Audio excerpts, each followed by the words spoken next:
வன்முறை என்பது மோசமான ஆயுதம்.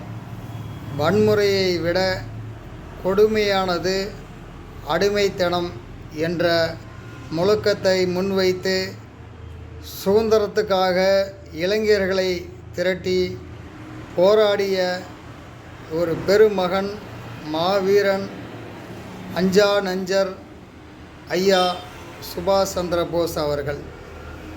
ஐயா நேதாஜி சுபாஷ் சந்திர போஸ் அவர்கள். அந்த மாமனிதனுடைய நினைவு நாள் இன்று 18/8/2025 ஆகஸ்ட்.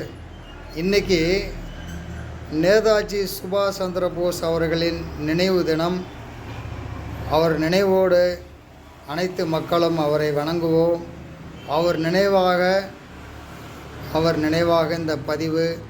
ஈரோடு தண்டபாணி. நன்றி, வணக்கம்.